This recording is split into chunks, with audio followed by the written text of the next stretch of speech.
So now we come back to this portrait of Columbus. As I indicated when we finished the last session, no portrait of Columbus was done during the time that he was alive. So any portrait that you see of him was painted after the fact based on descriptions that the artist might have received.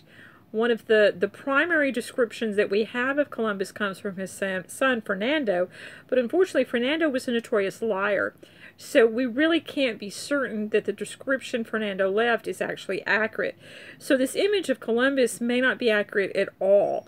He may have looked completely different from this, but when most people think of Columbus, this is the image that comes to mind. Now, Columbus is an interesting character. He's an interesting person. Kind of starts out in Portugal, and Columbus had this idea of sailing west across the Atlantic Ocean, and he thought if he did that, he would end up in China or the West Indies, kind of cutting into these trade routes, and that's where everybody was so interested in that era. So he goes to the monarch, the Portuguese monarch, and he requests money for this trip. Well, the King of Portugal calls in his advisors and his mathematicians, and they look over Columbus's proposal and his math, and they say, no, this is all wrong. And so the Portuguese king says, no, I'm not going to fund this. Well, about that time, Columbus's wife dies, and so he moves to Spain. And in Spain, he becomes friends with the treasurer to the king and queen of Spain, King Ferdinand and Queen Isabella. And he sells the treasurer on this idea of sailing west.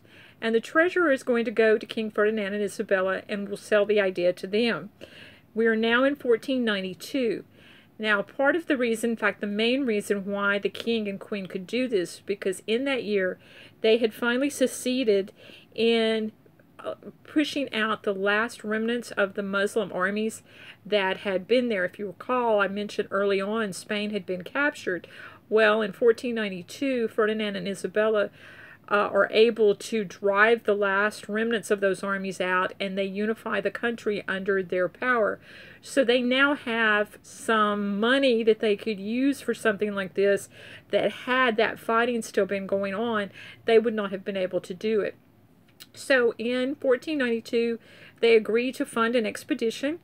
They will give Columbus money to get 3 ships. These will be the Niña, the Pinta, and the Santa Maria. The Santa Maria is going to be the largest. It will be his flagship, the ship that he sails in. But none of these 3 ships were large. Think in terms of like a tennis court. And you're going to have 90 men that are going to sail on this voyage that he takes. Now, a couple of things. It was very common in that time period for explorers who had an idea for an expedition to go from king to king to king, going from country to country, is pretty much making their proposals and trying to sell their idea. And whichever king was willing to pay for it was the one that they would sail for. So you would have an Italian working for the English king.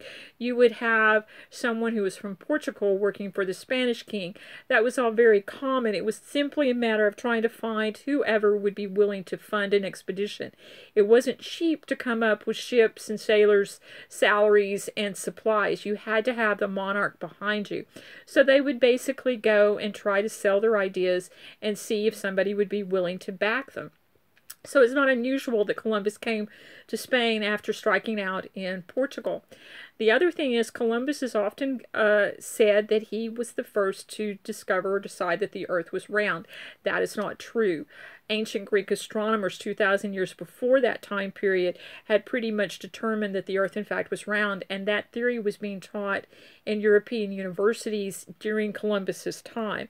So he is not the first to come up with this idea. He is simply somebody who agrees with it and thinks, okay, I'll sail west and I'm going to make it to China.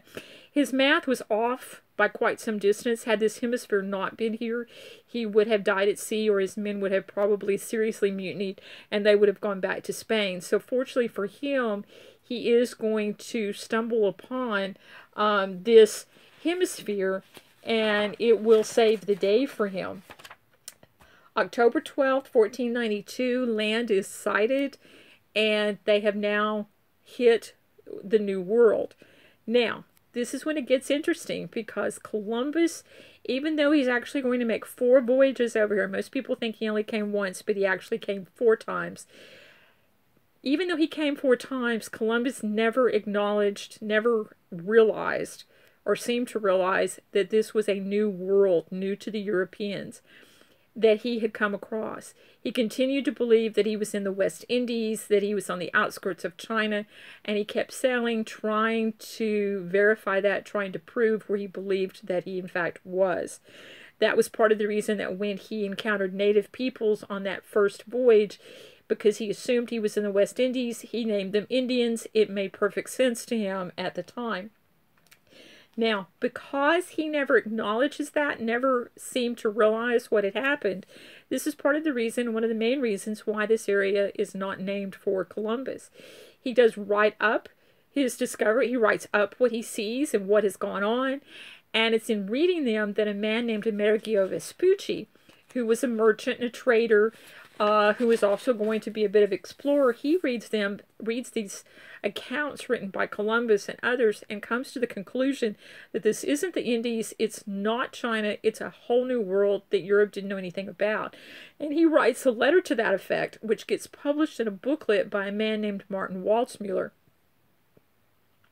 Waldseemüller will also draw a very large map, and he will put America on there. This is the first time you actually see America in association with this hemisphere. And Waldseemüller says that because Amerigo Vespucci is the first to really make that leap and say this is a new world, that this new world should be named for him. And kind of by association, then that's exactly what in fact does happen. One other person I want to mention in this session before I close is a guy named Ferdinand Magellan. Ferdinand Magellan is going to set out from Spain in 1519 and really on a voyage that is going to end up becoming the first voyage to go all the way around the world. Now, one of his ships returns to Spain in 1522, having actually gone all the way around the world. It is an interesting thing about history that history is not always fair.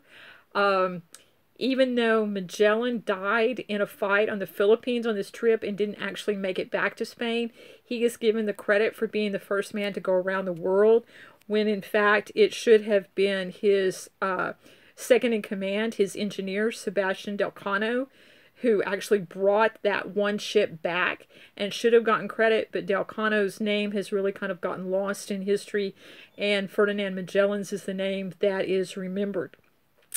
Details of this information with some extra ones are included in the notes that is in the module in Canvas. This comes from the first module of this course called New Beginnings. This is under Age of Exploration, or Old World meets New World, as it was often referred to during that time. There, you will also find there a short bio of Columbus, and this is a video that is very short, but it will give you some more information on him. You also have in the discussion board forum a forum about Columbus with some original documents written by him, and that will give you even a more clearer view of Columbus by the time you get through with that material. And so until the next session, that's it.